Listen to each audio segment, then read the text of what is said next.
Hello student, welcome to the Direct Tax Laws and International Taxation series. Today is day 4 and today topic is some deduction and exemption which need to be let go if assessee of for section 115 BAC. आज का जो हमारा topic रहेगा वो रहेगा जब अगर हम न्यू टैक्स जो है स्कीम ऑप्ट करता है, असेसी ऑप्ट करता है न्यू टैक्स स्कीम, तो there are certain deduction and exemption जो कि उसको छोड़ना पड़ता है. ठीक है, अगर वो लोअर टैक्स रेट्स या इंसेंटिव जो है वो लेना चाहता है तो उसको कुछ डिडक्शन एंड एग्जाम्पशन छोड़नी पड़ती है. तो आज हम उन्हीं डिडक्शन एंड एग्जाम्पशंस की लिस्ट पढ़ेंगे, पर बिफोर दैट हम एक वार्म अप करेंगे अपनी पिछली क्लास का, जो कि बहुत 5 मिनट का वार्म अप रहेगा हमारा, जिससे हमें जो है ये जो नेक्स्ट टॉपिक है वो अच्छे से समझ आ जाएगा. बिकॉज हमने पिछला वीडियो जो है वो बीच में छोड़ दिया था क्योंकि जो ड्यूरेशन जो है वो एक्सीड हो रहा था जितना हमारा रिक्वायर्ड है. सो आज हम स्टार्ट कर रहे हैं एंड पिछला अगर हम देख लेंगे तो हमें ये जो नेक्स्ट टॉपिक है अच्छे से जो है क्लियर अंडरस्टैंडिंग के साथ अच्छे से समझ आ जाएगा. So let's start the warm up. Default tax scheme हमने पढ़ा था कि डिफ़ॉल्ट को न्यू टैक्स रिजीम भी कहते हैं एंड ये एप्लीकेबल होता है individual HUF AOP BOI AJP resident non resident को. एंड फाइनेंस एक्ट 2025 में इसमें अमेंडमेंट्स आई हैं एंड बेसिक एग्जाम्पशन लिमिट जो है वो इंक्रीज़ हो चुकी है 4 लाख से. ठीक है, ओल्ड स्कीम में 2.5 लाख 3 लाख 5 लाख थी सुपर सीनियर सिटीज़न के केस में, बट यहाँ पे एक ही स्कीम है irrespective of the age, irrespective of the residential status. So वो ये लिमिट है अप टू 4 लाख जो है वो नील रहेगा. नेक्स्ट 4 लाख पे आपका 5%, नेक्स्ट 4 लाख पे आपका 10%, देन नेक्स्ट 4 लाख पे आपका 15, फिर नेक्स्ट पे 20, फिर नेक्स्ट 4 लाख पे 25. इस तरीके से ये 24 लाख तक रहेगा एंड आफ्टर अबव 24 लाख ये 30% हो जाएगा. मैंने यहाँ पे शॉर्टकट भी लिखे हुए हैं. फिर हमने वही पढ़ा था जो कि आज का हमारा टॉपिक है कि to avail the new tax regime which is optional tax payer will have to let go of income tax deduction. कुछ डिडक्शन हैं जो कि लेट गो करनी पड़ेगी, छोड़नी पड़ेगी अगर हमें न्यू स्कीम में जाना है. सरचार्ज एंड सेस जो है, सरचार्ज जो है वो भी हमारा आज का टॉपिक रहेगा, तो उसको हम अपने जो मेन लेक्चर है उसमें पढ़ेंगे, तो इसको हम वार्म अप नहीं कर रहे हैं. स्पेशल रेट जो है वही है long term capital gain under section 112 12.5 से, short term capital gain 111 A 20% से, लॉन्ग टर्म कैपिटल गेन 111 2 12.5% से. MMR यहाँ पे चेंज हुआ था क्योंकि हमारा जो सरचार्ज है इन दिस लेक्चर वो हम पढ़ेंगे कि सरचार्ज जो है वो मैक्सिमम 25 है इंस्टेड ऑफ 37. ठीक है, these rates are applicable irrespective of age, senior citizen और residential status. देन हमने रिबेट पढ़ा था जिसमें कि फाइनेंस एक्ट 2024 के अकॉर्डिंग अमेंडमेंट्स आई थी. ठीक है, असेसी इंडिविजुअल होना चाहिए, रेजिडेंट होना चाहिए, उसकी टोटल इनकम 12 लाख से एक्सीड नहीं होनी चाहिए. ठीक है, अगर तीनों कंडीशन सेटिस्फाई करती हैं तो उसको रिबेट एप्लीकेबल हो जाएगा. कितना रिबेट उसको मिलेगा? 60,000 and 100% of tax liability which ever is lower. ठीक है, एंड इसमें एक नोट था कि फाइनेंस एक्ट 2024 में इसमें अमेंडमेंट आई है कि ऑल दी स्पेशल इनकम, जो भी जिस भी इनकम पे स्पेशल रेट से टैक्स लगता है, मतलब स्पेशल इनकम है, वो उन सब पे ही रिबेट एप्लीकेबल नहीं होगा. 111 112 A tax, lottery, casual income, winning from lottery, race horses, इन सभी पे रिबेट एप्लीकेबल नहीं होगा. नेक्स्ट हमने पढ़ा था मार्जिनल रिलीफ विद रिबेट. ठीक है, न्यू स्कीम में ही होता है ये कि रिबेट के साथ आपको मार्जिनल रिलीफ मिलता है. अगर आपकी इनकम स्लाइटली एक्सीड करती है 12 लाख से तो रिबेट एप्लीकेबल हो जाता है, सॉरी मार्जिनल रिलीफ एप्लीकेबल हो जाता है. अगर आपकी इनकम स्लाइटली एक्सीड करती है 12 लाख से तो रिबेट जो है मार्जिनल रिलीफ जो है वो एप्लीकेबल हो जाता है बिकॉज ऑफ रिबेट की वजह से ये एप्लीकेबल होता है, क्योंकि रिबेट अगर लगता है तो अप टू 12 लाख की इनकम पे ज़ीरो टैक्स लाइबिलिटी होती है. बट अगर हमारी स्लाइटली इनकम एक्सीड हो जाती है, तो हमने एग्जाम्पल किया था कि हमारी अगर स्लाइटली इनकम एक्सीड हुई तो रिबेट एप्लीकेबल नहीं होगा, जिसकी वजह से जो हमारी टैक्स लायबिलिटी है बहुत ज़्यादा इंक्रीज़ हो जाएगी. ठीक है, हमने ये क्वेश्चन करा था कि अगर 12 लाख से तो नील हो गया एंड अगर 12 लाख से ज़्यादा हो रही है तो हमारी जो टैक्स लायबिलिटी बहुत ज़्यादा इंक्रीज़ हो जाएगी. हमारी जो इनकम है उसमें जो चेंज आया जो है वो 12,000 ही इंक्रीज़ हुई है एंड उसकी वजह से हमारा जो रेट है वो अप्रॉक्सीमेटली 60,000 से इंक्रीज़ हो चुका है. तो इसी को कॉपअप करने के लिए मार्जिनल रिलीफ लेकर आया गया कि हम उतना ही मैक्सिमम टैक्स जो है वो उतना ही पे करेंगे जितना हमने इनकम अर्न की है. ठीक है, मैक्सिमम टैक्स जो है वो हमारा वही रहेगा जितना हमने एडिशनल इनकम अर्न की है. क्या हो गया है? ठीक है, तो इन दिस केस 12,000 था. इसी के साथ साथ हमारा वार्म अप जो है वो कंप्लीट हो जाता है. ठीक है, now let's start with our topic of today topic is some deduction and exemption which need to be let go if assessee opt for 115 BAC new regime के अंदर अगर जाता है तो देर आर सर्टेन डिडक्शन जो कि उसको छोड़ना पड़ेगा, कुछ डिडक्शन कंडीशन पूरी करनी पड़ेंगी। ठीक है, let's start with first condition, restriction on claiming deduction और एग्जाम्पशन। मोस्टली जो लेक्चर होने वाला है आज का वो जो है वो थ्योरेटिकल होने वाला है, जहाँ पे आपको ये रेट याद ही करनी पड़ेगी और कोई ऑप्शन आपके पास है नहीं। ठीक है, याद हो जाती है तो ठीक है, बट आप इसको बार बार अगर 1-2-3 बार रीड कर लोगे तो आपको याद हो ही जाएगा। ठीक है, जो मेन आपको याद रखना है कि कौन कौन से डिडक्शन मिलते हैं, अगर आप ये भी याद रख लोगे ना तो वो भी बहुत है रिलेवेंट, लाइक इनफ है फॉर आपके एग्जाम पर्पज़ के लिए। ठीक है, तो मोस्टली थ्योरी रहेगा। एक क्वेश्चन में आपका जो दिसंबर 2025 में पूछा गया है इससे रिलेटेड वो आपको जो है करा दूंगी, सो आपको अंडरस्टैंड हो जाए कि किस तरीके का क्वेश्चन इसमें से आता है। सिंस ये थ्योरी है तो आप ये मत समझना कि ये लेस इंपॉर्टेंट हो जाएगा, ये उतना ही रिलेवेंट है जितना हमारा रिबेट एंड मार्जिनल रिलीफ था। ठीक है, और जितना हमारा न्यू स्कीम में टैक्स स्लैब था उतना उससे ही ज़्यादा इम्पॉर्टेंट है ये, क्योंकि यहीं से क्वेश्चन उठकर आता है कि there are this deduction and exemption. अब ये बताओ कि ये न्यू में मिलेगा या नहीं मिलेगा। ठीक है, तो अगर आपने पढ़ा होगा तो आपको याद रहेगा एंड तभी आप इसको कैलकुलेट कर पाओगे। So let's read. ठीक है, पहला आता है हमारा सैलरी। मैंने ना हेड वाइज इसको डिस्ट्रीब्यूट किया हुआ है तो सो दैट आपको इजी रहे कि कौन से हेड में क्या क्या इनकम जो है वो हमें अवेलेबल हैं और कौन कौन सी इनकम अवेलेबल नहीं है। तो सबसे पहले डिडक्शन कांट बी टेकन, कौन कौन से डिडक्शन हम नहीं ले सकते वो पढ़ेंगे। सैलरी में से आपको leave travel concession section 10 clause 15 वाला जो है वो नहीं मिलेगा। हाउस रेंट अलाउंस जो है वो नहीं मिल सकते आपको। Entertainment allowance and professional tax, जो सैलरी में प्रोफेशनल एंड एंटरटेनमेंट अलाउंस होते हैं वो भी आपको नहीं मिलेगा। ठीक है, free food beverages through vouchers provided to employees को जो free food and vouchers provide किए जाते हैं जो है वो नहीं मिलेगा सैलरी में से। Some of the allowance mention in section 10, जो सेक्शन 10 में अलाउंस हैं कुछ वो भी अवेलेबल नहीं होंगे, जो कि हैं चिल्ड्रन एजुकेशन अलाउंस जो कि 100 रुपये पर चाइल्ड होता है एंड चिल्ड्रन हॉस्टल अलाउंस जो कि 300 रुपीज़ पर चाइल्ड होता है, अप टू 2 चाइल्ड तक रहता है, ये भी सैलरी में से नहीं मिलेगा। तो सैलरी में से क्या डिडक्शन मिल सकते हैं, the following deduction can be taken. तो क्या क्या मिल सकता है सैलरी में से, सैलरी में से आपको कौन कौन से डिडक्शन जो हैं वो मिल जाएंगे। डिडक्शन ट्रांसपोर्ट अलाउंस आपको मिल जाएगा ओनली टू दोज वो आर दिव्यांग एम्प्लॉयज़ को जो ट्रांसपोर्ट अलाउंस मिलता है उनको ट्रांसपोर्ट अलाउंस का डिडक्शन मिल जाएगा। मतलब नॉर्मली अगर नॉर्मल एम्प्लॉय को अगर ट्रांसपोर्ट अलाउंस है तो वो नहीं मिलेगा। ठीक है, कन्वेन अलाउंस जो कि आपको रेमिट हो रहा है। ठीक है, रिम्बर्समेंट जो हो रहा है एम्प्लॉय से वो उसका डिडक्शन आपको मिल जाएगा। डेली अलाउंस जो हैं आपके वो मिल जाएंगे। ठीक है, स्टैंडर्ड डिडक्शन मिल जाएगा 75,000 का।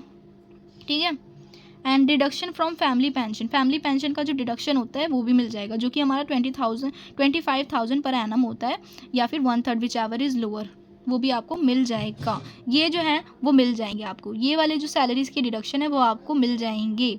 नेक्स्ट आता है हमारा house property interest under section 24 in respect of house property. So ये जो डिडक्शन है वो आपको नहीं मिलेंगे, हाउस प्रॉपर्टी में से ये वाले डिडक्शन आपको नहीं मिलेंगे। इंटरेस्ट का जो डिडक्शन होता है सेक्शन 24 का, सेक्शन 24A और 24B जो होते हैं आपका, एक तो स्टैंडर्ड डिडक्शन होता है जो कि GAB में से मिलता है। ठीक है, वो जो 30% का डिडक्शन होता है, जो 30% का डिडक्शन होता है वो आपको नहीं मिलेगा। एंड इंटरेस्ट ऑन लोन, आपने लोन लिया है, ठीक है, हाउसिंग लोन लिया है, उस पर जो इंटरेस्ट पे करते हो आप सेल्फ ऑक्यूपाइड प्रॉपर्टी पे, तो वो उसका भी डिडक्शन आपको नहीं मिलेगा। एंड सेकंड पॉइंट है कि आपको जो है हाउस प्रॉपर्टी का जो लॉस होता है उसको कैरी फॉरवर्ड करना एंड सेट ऑफ करने का भी नहीं मिलेगा, set of and carry forward करने को भी नहीं मिलेगा। ठीक है, देन आता है हमारा पीजीबीपी में से पूछा जा सकता है आपको, ये वाले जो डिडक्शन है वो अवेलेबल नहीं है। एडिशनल डेप्रीशिएशन जो है वो मैन्युफैक्चरिंग यूनिट्स को मिलता है, जो भी कंपनी मैन्युफैक्चरिंग या फिर जनरेशन ऑफ पावर एनर्जी में इंगेज होती हैं और transfer of power and generation of energy में इंगेज है, तो उन कंपनीज़ पे जो है एडिशनल डेप्रीशिएशन उनको अवेलेबल होता है। बट अगर वो कंपनी अगर न्यू स्कीम ऑप्ट कर रही है तो एडिशनल डेप्रीशिएशन नहीं मिलेगा। ठीक है, एडिशनल ये 20% का डेप्रीशिएशन होता है कि 20% आपको मिल जाएगा। और ये वन टाइम ही होता है। जब आपने मैन्युफैक्चर लाइक मशीनरी परचेज़ करी तो वन टाइम ही होता है, एक ही बार मिलता है। अगर आपने चलो हम इसको ना पीजीबीपी में मोर डिटेल में पढ़ लेंगे। अभी हम ये याद रखते हैं कि एडिशनल डेप्रीशिएशन जो है वो नहीं मिलेगा। PGB under section 32A-D, 33A-B, 33A-B-A नहीं मिलेगा, ठीक है। Deduction under section 35, 35(2)A, 35(2)A-B in respect of donation made to approve institution. मतलब अगर डोनेशन साइंटिफिक रिसर्च हो गया, साइंटिफिक रिसर्च के केस में अगर आपने डोनेशन सेल्फ किया है, मतलब आपने इन हाउस डोनेशन किया है, इन हाउस में आपने कैपिटल रिवेन्यू एक्सपेंडिचर कोई भी किया है तो उसका डिडक्शन मिल जाएगा। बट अगर आपने डोनेशन टू अदर किया है, मतलब अदर इंस्टीट्यूट के किया, even though they are approved, उसका डिडक्शन आपको नहीं मिलेगा अगर आप ऑप्ट कर रहे हो न्यू स्कीम, ठीक है। Deduction under section 35A-D, 35CCC। तो 35A-D होता है हमारा स्पेसिफाई बिजनेस। स्पेसिफाई बिजनेस पे 100% डिडक्शन होता है, ठीक है, नॉर्मली। बट अगर आप 115BAC ऑप्ट कर रहे हो तो आपको कोई डिडक्शन नहीं मिलेगा। एंड 35CCC होता है एग्रीकल्चर एक्सटेंशन प्रोजेक्ट, इस पर भी आपको 100% जो है डिडक्शन मिलता है। बट अगर आप न्यू स्कीम ऑप्ट कर रहे हो तो ये भी नहीं मिलेगा। नाउ नेक्स्ट आता है डिडक्शन। ये बहुत ज़्यादा इंपॉर्टेंट है, ये इंपॉर्टेंट, पर इससे ज़्यादा इंपॉर्टेंट है इसकी एक्सेप्शन, ठीक है। इसकी एक्सेप्शन, एक्सेप्ट स्पेसिफाई लिखा हुआ है यहाँ पे। इसका मतलब है कि क्या मिल सकता है। तो कुछ भी देखो, जब यहाँ पे बात आ रही है क्या नहीं मिलेगा तो कुछ भी नहीं मिलेगा। चैप्टर 6A के सारे ही डिडक्शन अवेलेबल नहीं होंगे असेसी को।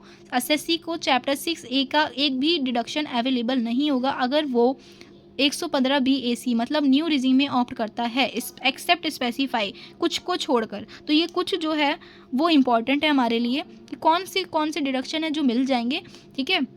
देन है हमारे पास exemptions. Allowance to MP MLAs को ना सैलरी देते हैं, बेसिकली उनको अलाउंस मिलता है, तो वो अलाउंस भी उनको नहीं, उनका उन अलाउंस का उनको एग्जाम्पशन मिलता है। बट वो उन अलाउंस का अगर वो 115BAC में ऑप्ट कर रहे हैं तो वो डिडक्शन नहीं मिलेगा। Allowance for income of minor, जो माइनर की इनकम है, अगर माइनर इनकम अर्न कर रहा है तो ना 1500 पर चाइल्ड क्यों, ठीक है।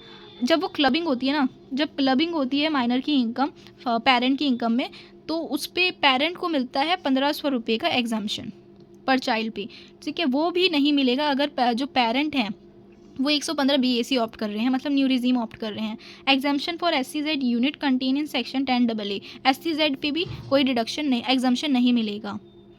है अंडर सेक्शन 115BAC मतलब न्यू रिजीम में कौन कौन से, ये एनआर नहीं लिखा है, न्यू रिजीम लिखा है, ठीक है। कौन कौन सी डिडक्शन अवेलेबल हो जाएंगे। अभी हमने सैलरी का पढ़ा था कि सैलरी में क्या क्या जो है अलाउ है, ठीक है। तो एक बार आप इसको रीड कर लेना क्योंकि मैंने ऑलरेडी आपको पढ़ा दिया। अब हम जाते हैं डिडक्शन पे, जो कि हमारा इंपॉर्टेंट था। एक्सेप्ट स्पेसिफाई जब हमने अभी पढ़ा था तो वहाँ लिखा था एक्सेप्ट स्पेसिफाई, तो ये जो है ये स्पेसिफाइड ही हैं, ये चीज़ें जो हैं इनका डिडक्शन मिल जाएगा। इसके अलावा कोई भी डिडक्शन चैप्टर 6A के नहीं मिलेंगे, ठीक है। तो ये मोस्ट इंपॉर्टेंट है, इसी पे ज़्यादातर क्वेश्चन आते हैं आपको, तो आपको ये बहुत ज़्यादा याद रखना पड़ेगा, ठीक है। कौन कौन से डिडक्शन मिलेंगे, ठीक है। तो डिडक्शन कौन सा मिल जाएगा, सेक्शन 80CCD क्लॉज 2, ठीक है। ये क्या होता है कि एम्प्लॉय कंट्रीब्यूशन टू NPS, अगर नेशनल पेंशन स्कीम, अगर एम्प्लॉयर जो है वो कंट्रीब्यूट करता है in behalf of employee national pension scheme में, तो अगर वो गवर्नमेंट एम्प्लॉय है, ठीक है, government, central government, state government या गवर्नमेंट एम्प्लॉय है तो 14% ऑफ सैलरी का डिडक्शन मिलता है। अगर नॉर्मल एम्प्लॉय है तो 10% ऑफ सैलरी का डिडक्शन मिलता है, ठीक है। तो ये वाला जो डिडक्शन है वो अलाउ हो जाएगा अगर वो NPS में कंट्रीब्यूट कर रहा है। कौन कंट्रीब्यूट कर रहा है, एम्प्लॉयर, बिहाफ ऑफ एम्प्लॉय, कहाँ पे, नेशनल पेंशन स्कीम। NPS मतलब है यहाँ पे नेशनल पेंशन स्कीम, ठीक है। नेक्स्ट हमारा आता है डिडक्शन सेक्शन 80JJAA। 80JJAA होता है मतलब कि न्यू एम्प्लॉयमेंट, अगर आपने न्यू एम्प्लॉयज़ रखे हैं तो उनका जो डिडक्शन है वो अवेलेबल हो जाएगा। उन पे जो भी आप एक्सपेंडिचर कर रहे हो न्यू एम्प्लॉय पे, उनके जो एक्सपेंडिचर हैं वो आपको अलाउ हो जाएंगे प्रोवाइडेड सर्टेन लिमिट तक, वो लिमिट हम आगे पढ़ेंगे, ठीक है। डिडक्शन सेक्शन 80CCH, 80CCH में आता है contribution to Agniveer corpus fund. Agniveer आप याद रख लेना, अग्निवीर, अग्निपथ, ये जो लाइक स्कीम थी, इसके अंडर जो डिडक्शन है वो आपको अवेलेबल हो जाएगा। बोथ बोथ का हो जाएगा। अगर एसएससी ने भी कंट्रीब्यूट करा है या फिर गवर्नमेंट कंट्रीब्यूट करती है फॉर एसएससी के लिए, तो दोनों का ही डिडक्शन अवेलेबल हो जाएगा। नेक्स्ट आता है deduction section 80LA, offshore banking unit IFSC units का जो डिडक्शन है वो भी आपको अवेलेबल हो जाएगा। पीजीबीपी में से सिर्फ ओनली एक डिडक्शन है जो कि अलाउ है, आपका depreciation.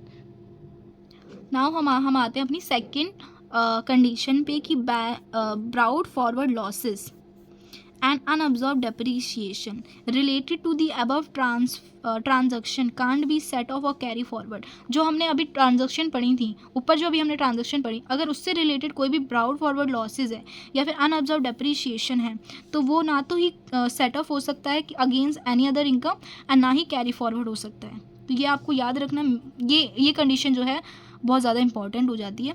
And house property can't be set of with any other income. House property का जो लॉसेज है वो हाउस प्रॉपर्टी की इनकम से ही सेट ऑफ हो सकते हैं, एनी अदर इनकम से वो सेट ऑफ नहीं हो सकता। ठीक है, इसका मतलब ये है।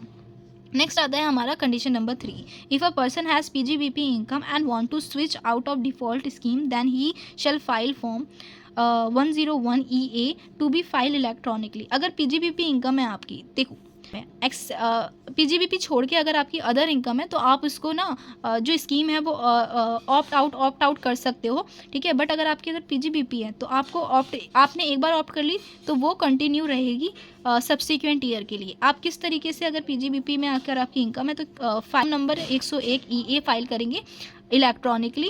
एंड सैलरी एम्प्लॉय के लिए ये नहीं होता है, मतलब सिंस यहाँ पे स्पेसिफाई है पीजीबीपी इनकम है तो ही आप कर सकते हो। If the following declaration is not given it will be assume that he want to follow the tax default tax scheme. So first lecture में मैंने बताया था आपको, अगर कोई भी ऑप्शन अगर आप नहीं ऑप्ट करते हो, ठीक है, यही बोला if the following declaration is not given, कोई भी डिक्लेरेशन नहीं दिया आपने कि आप ओल्ड में जा रहे हो या न्यू में जा रहे हो, तो आप अज्यूम कर लिया जाएगा आप डिफ़ॉल्ट में, आपको डिफ़ॉल्ट में ही अज्यूम कर लिया जाएगा। नेक्स्ट हमारा क्वेश्चन है जो कि हमारा पेपर नंबर जो है पेपर दिसंबर 25 का क्वेश्चन नंबर 3A है। इसी जो टॉपिक है उससे रिलेटेड है, तो जो आपको बेटर अंडरस्टैंड हो जाएगा कि किस तरीके से हुआ है। Let's read the question first. Sridhar, a resident individual, age 42, furnished the following particular of his income relevant for the assessment year 25-26। For हमारे पर्पज़ के लिए जो रिलेवेंट असेसमेंट ईयर है वो 26-27 है, हम इसको चेंज कर लेते हैं। ठीक है, बाकी हम सेम रखते हैं। एंड जो हम कैलकुलेशन करेंगे वो हम जो है वो as per new finance act 2025 के अकॉर्डिंग करेंगे, जो कि आपके एग्ज़ाम के लिए रिलेवेंट हैं, तो उस तरीके से करेंगे। बिजनेस इनकम दी हुई है यहाँ पे 17 लाख की कंप्यूटेड। ठीक है, लॉन्ग टर्म कैपिटल गेन दिया हुआ है। ठीक है, एंड बोला है कि जो लॉन्ग टर्म कैपिटल गेन है इस पर सेल के टाइम पे STT पेड किया हुआ है, तो ये long term capital gain 112A वाला लॉन्ग टर्म सिंस STT पे किया हुआ है तो 112A के अंदर ये कवर होता है, जो कि हमारी स्पेशल इनकम रहती है। Paid life insurance premium LIP आपने पे किया है 1,50,000 का ऑन 3 जनवरी 2025 में। द पॉलिसी जो है वो ली गई थी 2022 में। तो यहाँ पे ना एक लिस्ट होती है जिसके अकॉर्डिंग हम पता करते हैं कि सिंस आफ्टर 2012 के बाद का जो रेट है वो 10% है नॉर्मल के लिए एंड 15% है हैंडीकैप्ड के लिए। ठीक है, एंड ये जो रेट है वो चेंज होता है after 2023 since the policy is taken on 2022। तो हमारा जो रेट एप्लीकेबल होगा वो ये वाला रहेगा। हमें सम एश्योर जो है वो इस रेट के अकॉर्डिंग चेक करेंगे। तो सम हमारा जो एश्योर है वो 12 लाख है। ठीक है, तो 12 लाख का जो है 10% यहाँ पे सिंस ये कुछ भी नहीं दे रखा है कि हैंडीकैप्ड है तो हम नॉर्मल 10%, तो 1,20,000 रहेगा। एंड इसने एक्चुअल में कितना पे किया है 1,50,000, तो ओनली 1,20,000 ही डिडक्शन अलाउ होगा। ठीक है, अगर ये ऑप्ट करता है ओल्ड स्कीम में, तो ये हमारा डिडक्शन है 80C। ठीक है, सेक्शन 80C का डिडक्शन है ये। Paid 2 lakh to prime minister national relief fund in September 2024 on the occasion of operation Sindoor. अब प्राइम मिनिस्टर नेशनल ये डोनेशन होता है 80C। ठीक है, डोनेशन का चैप्टर डिडक्शन होता है। और अभी हमने जब ये लिस्ट पढ़ी तो हमने कहीं पर भी ये इसका जो है वो लाइक नहीं देखा। और ये 80 जो चैप्टर 6 जो है वो 80C to 80U तक की सीरीज़ होती है। एंड ये 80CG जो है और 80C जो है वो उसी के अंदर कवर होते हैं। तो ये जो डिडक्शन है अभी हम आगे अच्छे से और अंडरस्टैंड करेंगे कि ये न्यू रिजीम में तो नहीं मिलेंगे, क्योंकि हमने अभी न्यू रिजीम, मैं आपको एक बार शो कर देती हूँ, क्योंकि हमने अभी न्यू रिजीम में जो जो डिडक्शन अवेलेबल हैं वहाँ पे ATCCD है, ATJJAA है, ATCCHH है एंड ATLA है। ATC और ATG का कोई भी जिक्र यहाँ पे नहीं है। सो ये वाला जो इसका डिडक्शन नहीं मिल, विच इज़ 10%। तो 10% ऑफ सम एश्योर्ड 12 लाख का 10% जो है वो अवेलेबल हो जाएगा। नेक्स्ट है हमारा डोनेशन टू प्राइम मिनिस्टर, और इसका कोई भी अपना 100% डिडक्शन इसका अवेलेबल रहता है। ठीक है, सबसे पहले हम ओल्ड रिजीम में चेक करेंगे कि ये डिडक्शन अवेलेबल होंगे या नहीं होंगे। ठीक है, तो LIC का जो डिडक्शन है ATC का वो तो अवेलेबल हो जाएगा, but up to 10% of sum assure. If policy issue after 1 2012 then 10% of sum assure will be allow. तो 10% of 12 lakh is 1,20,000 and however actual premium जो है 1,50,000 है, therefore only 1,20,000 allow as deduction under old scheme. ठीक है, and donation under ATC 100% allow रहता है। Prime minister national relief fund के लिए 100% अलाउ रहता है, तो होल अमाउंट 2 लाख जो है एज डिडक्शन अलाउ हो जाएगा। नाउ हम इसका कैलकुलेशन करेंगे, मैंने लेगा अगर हम न्यू स्कीम ऑप्ट करते हैं। अब इसने पूछा क्या है ये देख लेते हैं। Assess the tax liability, tax liability निकालनी है डिफ़ॉल्ट स्कीम से एंड ओल्ड रिजीम से, दोनों से ही निकालना है, और ये 7 मार्क्स का क्वेश्चन है। ठीक है, तो दोनों ही चीज़ निकालिए एंड कौन सा जो है ऑप्ट करना चाहिए इसको, तो ये भी हमें बताना है कि न्यू स्कीम में जो है वो बेटर रहेगी SSC के लिए या ओल्ड स्कीम बेटर रहेगी, तो हमें सजेशन भी देना है। सिंस ये क्वेश्चन पेपर का सॉल्यूशन था तो मैंने ऑलरेडी इसको लिख के रखा है, मैं आपको साथ साथ में समझाती जाऊंगी। ठीक है, आपको अगर नोट डाउन करना है तो आप नोट डाउन कर सकते हैं, या फिर आप स्टॉप करके भी नोट डाउन कर सकते हैं, साथ साथ भी कर सकते हैं, स्टॉप करके भी नोट डाउन कर सकते हैं। ठीक है, सो मैंने यहाँ पे ना बेसिक जो इन्फो थी हमारी क्वेश्चन की वो मैंने लिख ली थी, सो दैट मुझे बार बार क्वेश्चन पेपर में नहीं जाना पड़े। ठीक है, मिस्टर श्रीधर है जो कि हमारे इंडिविजुअल रेजिडेंट थे, जिनकी एज 42 या 48 अप्रॉक्स थी शायद, हाँ इतना ही था।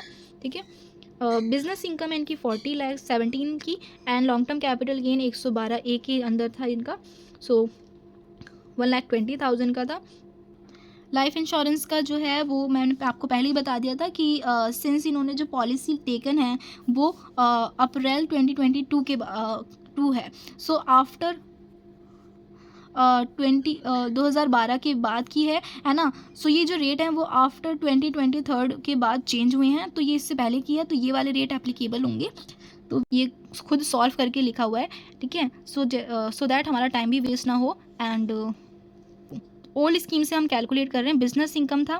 ठीक है, business income 17 lakh, long term capital gain था हमारा, तो टोटल मिला के जो हमारा ग्रॉस टोटल इनकम है वो हो गया 18,20,000।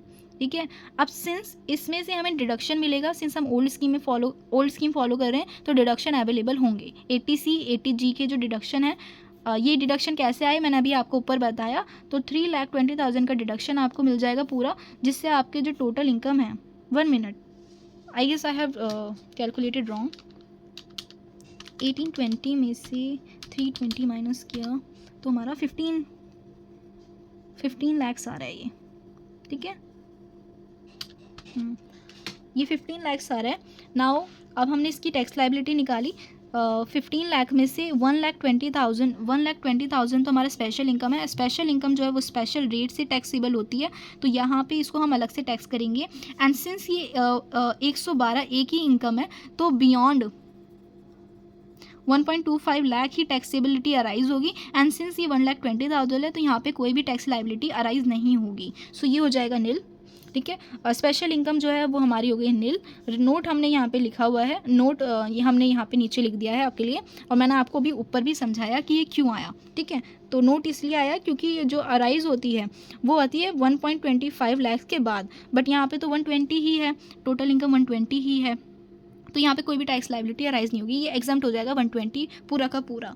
नाउ 15 में से 15 लाख तो टोटल थी, इसमें से हमने स्पेशल इनकम रिड्यूस कर दी, 15 में से हमने रिड्यूस कर दिया 1,20,000, तो हमारे पास 12,16,000 तो नहीं आएगा, 15 लाख में से 120 माइनस कर दिया, 13,18,000 हमारा जो है वो आ रहा है, 1380, इसको दोबारा निकालना पड़ेगा हमें। ठीक है, चलो अप टू 10 लाख तक तो हाँ वही है हमारा ओल्ड से निकाल रहे हैं हम, तो up to 10 lakh, like 2.5 lakh तक नील, फिर नेक्स्ट 2.5 लाख तक 5%, ठीक है, फिर नेक्स्ट 5 लाख पे 10%। तो उस तरीके से हमने ये निकाला है, आप निकाल के देखोगे तो एग्जैक्टली यही आंसर आएगा, ठीक है। मैंने शॉर्टकट वाला जो तरीका है वो यूज़ किया है। एंड अबव अबव 10 लाख हो गया, ये अबव 10 लाख 3,80,000 हो गया, उस पर हमारा 30% लग जाएगा, 1,14,000, 1,14,000, यहाँ पे हम इसको 1,14,000। अब हम इसको ऐड करेंगे अगर 1,125,000, तो टोटल टैक्स लाइबिलिटी आ रही है हमारी 2265,000, 2265,000। अब इसके ऊपर हम सेस ऐड करेंगे, ठीक है, 4% का, जो कि हमारा 4%, सॉरी 2265,000 पे 4%, जो कि 9060 आ गया, 9060। तो टोटल टैक्स लाइबिलिटी हमारी आ गई 235560, 235560। तो ये टैक्स लाइबिलिटी हमारी आ चुकी है। तो एक बार मैं आपको क्वेश्चन पूरा दिखा देती हूँ, आप इसको नोट डाउन कर लेना। यहाँ से है ओल्ड स्कीम का, पहले हमने जो है ग्रॉस टोटल इनकम निकाली, फिर टैक्सेबल इनकम निकाली आफ्टर डिडक्शन के बाद, देन हमने टैक्स लाइबिलिटी निकाली ओल्ड स्कीम के according up to 2.5 lakh nil, and 2.5 lakh के नेक्स्ट 2.5 लाख पे 5%, एंड नेक्स्ट 5 लाख पे 20%, एंड अबव 10 लाख पे 30%, एंड 4% सेस ऐड करा, तो हमारी टैक्स लाइबिलिटी आ गई 235560, ठीक है। Now in new default regime में जो 80C LIC नहीं है, ये LIP था, लाइफ इंश्योरेंस प्रीमियम था। लाइफ इंश्योरेंस प्रीमियम का जो 1,20,000 है वो भी अलाउ नहीं होगा, एंड 2 लाख का जो प्राइम मिनिस्टर डोनेशन फंड है वो भी अलाउ नहीं होगा, क्योंकि हमने जो है अभी लिस्ट चेक करी कि उस लिस्ट में कहीं पर भी 80C और 80G नहीं दिया हुआ था, जो कि अलाउेबल हैं, तो हम एज्यूम करेंगे कि अलाउेबल है ही नहीं। जनरल में ये था कि चैप्टर 6A के कोई भी नहीं अलाउ होगा, ओनली स्पेसिफाई। तो स्पेसिफाई हमने चेक करा, वहाँ पे 80C 80G है ही नहीं, तो ये अलाउ नहीं होंगे। तो इस न्यू रिजीम में किस तरीके से टैक्स निकलेगा, let's check. New tax regime में हमने टोटल इनकम निकाली, एज इट इज़ हम टोटल इनकम तो उसी तरीके से निकलेगी। 7 बिजनेस इनकम है, स्पेशल इनकम है, टोटल किया हमने, ठीक है, ग्रॉस टोटल इनकम आ गई। सिंस यहाँ से हमें कोई भी डिडक्शन अवेलेबल नहीं है, तो डिडक्शन नील आ गया, तो टोटल ग्रॉस टोटल इनकम ही हमारी टोटल टैक्सेबल इनकम हो जाएगी। ना हमने टैक्स लाइबिलिटी निकाली, टैक्स लाइबिलिटी तो सेम निकलेगी यहाँ पे। पहले स्पेशल इनकम जो है उसको अलग कर लेंगे। Special income since beyond 1.5 lakh जो है वो रेट एप्लीकेबल होते हैं, तो यहाँ पे जो है वो पूरा 1,20,000 जो है वो एग्जम्प्ट हो जाएगा, और इस पर कोई टैक्स लाइबिलिटी अराइज नहीं होगी।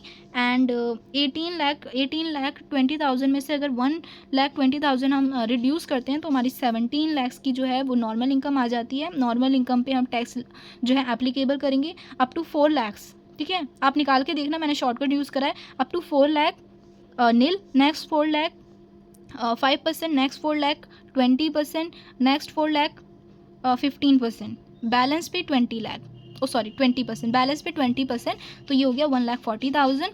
देन हम इस पर ऐड करेंगे सेस, HEC ऐड करेंगे हम 4% का, 5,600 आ रहा है, हमने इसको ऐड किया, हमारी फाइनल टैक्स लाइबिलिटी जो है 1,45,600 आ चुकी है।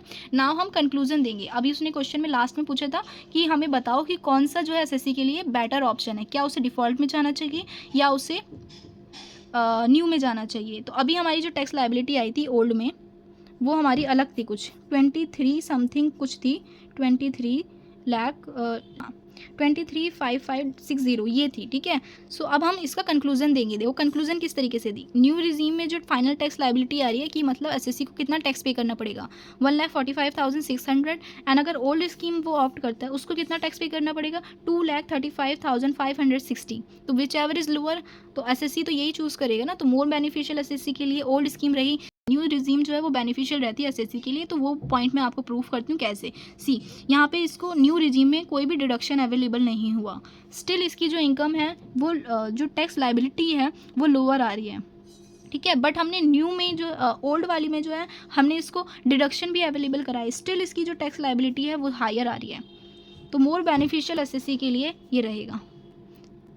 सच पढ़ के मैं इसका आपको होमवर्क दूंगी, आपको होमवर्क करना है, ठीक है। अगर नेक्स्ट वीडियो में मैं उसका आपको सॉल्यूशन भी प्रोवाइड करूंगी, ठीक है। तो surcharge individual HF AOP BOI AJP as हमने ये पहले किया हुआ है, तो हम इसको जस्ट गो थ्रू कर लेंगे एक बार, ठीक है। इनकम जो है ये हमारी हो गई special income 111A 112A and dividend income, and ये हो गई अदर इनकम। जब भी हमारा टोटल इनकम बोलेगा इंक्लूडिंग, तो हमारे दोनों इंक्लूड होंगे, है ना।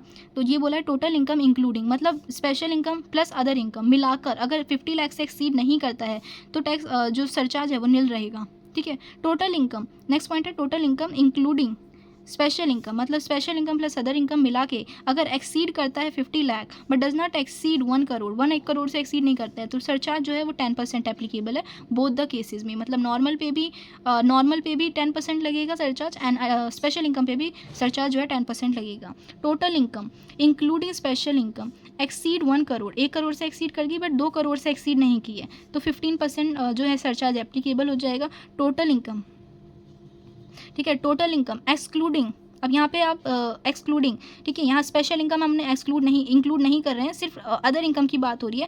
अदर इनकम जो है वो एक्सीड कर जाती है 2 crore and does not exceed 5 crore, तो जो हमारी टैक्स लायबिलिटी अदर इनकम के केस में वो सरचार्ज जो है वो 25% रहेगा, एंड नॉर्मल के केस स्पेशल इनकम के केस में 15% रहेगा, ठीक है। ये जो पॉइंट है वो ज़्यादा इंपॉर्टेंट है हमारे लिए, क्योंकि यहाँ पे जो है अगर आप ओल्ड स्कीम में जाके चेक करो, अगर आप प्रीवियस लेक्चर चेक करो या आप प्रीवियस लेक्चर से देखते आ रहे हो, तो आपको पता होगा कि यहाँ पे 75 था, ठीक है। अगर आप ओल्ड स्कीम में होते हो तो आपको जो सरचार्ज है वो मैक्सिमम 37% होता है, ठीक है।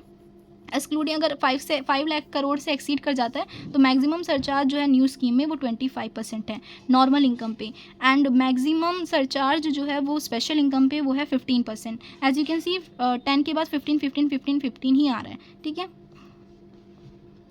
एंड अगर ये दोनों 4 एंड 5 सिचुएशन में जो है सिचुएशन में नहीं फॉल करता बट इनकम एक्सीड कर रही है, टोटल इनकम एक्सीड कर रही है 2 करोड़ से, तो भी सरचार्ज 15% रहेगा बोथ द केसेस में, मतलब नॉर्मल इनकम में भी एंड स्पेशल इनकम में भी। अब एक नोट है जहाँ पे if surcharge is applicable on taxable income of assessee as per specified limit, maximum surcharge applicable on tax on dividend income is up to 15%। अगर आपको सिंपली समझा देती हूँ, अगर AOP जो है उसमें बहुत कंपनी है, मतलब दोनों ही सारे ही मेंबर जो हैं वो कंपनी है, तो जो मैक्सिमम सरचार्ज रहेगा AOP के केस में वो 15% रहेगा, ठीक है। एंड स्पेशल इनकम पे जो मैक्सिमम सरचार्ज रहेगा वो 15% रहेगा, एंड अदर इनकम पे जो मैक्सिमम सरचार्ज रहेगा वो 25% रहेगा इंस्टेड ऑफ 37। ये आपके MCQ के लिए इंपॉर्टेंट है, ठीक है, याद रखना। एंड अगेन राउंड ऑफ का सेक्शन है, सेक्शन 288 जो है वो टोटल इनकम को राउंड ऑफ करने की बात करता है मल्टीपल ऑफ 10 में, ठीक है। एंड सेक्शन 288 भी जो है वो बात करता है टोटल टैक्स की, कि टैक्स को हमको राउंड ऑफ करना है मल्टीपल ऑफ 10 में। फॉर एग्जांपल एक एग्जांपल ले लेते हैं 2235556, ठीक है। इस तरीके से हमारी टोटल इनकम है, टोटल इनकम मान लो इसको, तो हम इसको राउंड ऑफ किस में करेंगे, अब जो लास्ट डिजिट है हम उसको चेक करेंगे, लास्ट डिजिट जो है 5 से बड़ा है तो हम इसको जो है अबव में हम इसको राउंड ऑफ करेंगे, और मल्टीपल 10 होना चाहिए, 10 का मल्टीपल हो गया यहाँ पे 2355560, ठीक है। हमने नेक्स्ट डिजिट को यहाँ पे इसको हमने 56 की जगह 60 कर दिया, तो ये हमारा राउंड ऑफ हो चुका है, ठीक है। और अगर यहीं पे 4 होता तो ये राउंड ऑफ हो जाता 50 में, ठीक है। सो यस स्टूडेंट, जैसे कि मैंने बोला था कि मैं सरचार्ज के ऊपर आपको एक होमवर्क देने वाली हूँ, तो ये क्वेश्चन है आपके लिए होमवर्क रहेगा, ठीक है। घर से ज़रूर ट्राई करके आना, हम इसको नेक्स्ट लेक्चर जो भी होगा हम उसमें सॉल्व करेंगे। सबसे पहले हम इस क्वेश्चन को ही सॉल्व करेंगे, एंड क्यों आपको सॉल्व करना ज़रूरी है, अगर आप सॉल्व करते हो तो आपको अंडरस्टैंडिंग डेवलप होगी कि कहाँ कहाँ आपकी मिस्टेक आ रही है, कहाँ आपको फोकस ज़्यादा करना है, और अगर आपका क्वेश्चन जो है वो सही रहता है तो आपको ना कॉन्फिडेंस भी बिल्ड होगा, ठीक है। सो हम आज की वीडियो यहीं कंक्लूड करते हैं, एंड जो हमारा नेक्स्ट टॉपिक होगा वो होगा हमारा कंपनीज़ के टैक्स रेट्स का, ठीक है। एक न्यू स्कीम में, न्यू स्कीम तो नहीं कहेंगे उसको, अल्टरनेटिव टैक्स रिजीम में, जो हमारा अल्टरनेटिव टैक्स रिजीम होती है उसमें हमारा कंपनी कवर होती हैं, तो कंपनीज़ के ऊपर या कोऑपरेटिव सोसाइटी के ऊपर क्या टैक्स रेट रहेंगे, एंड उनको कौन कौन सी जो डिडक्शन है वो अवेलेबल नहीं रहेंगी, एंड कौन कौन सी डिडक्शन अवेलेबल रहेगी, तो नेक्स्ट टॉपिक हमारा उससे रिलेटेड रहेगा। तो thank you so much for watching my video, and अगर वीडियो पसंद आया हो तो लाइक, सब्सक्राइब एंड शेयर कर देना। Thank you so much, bye bye.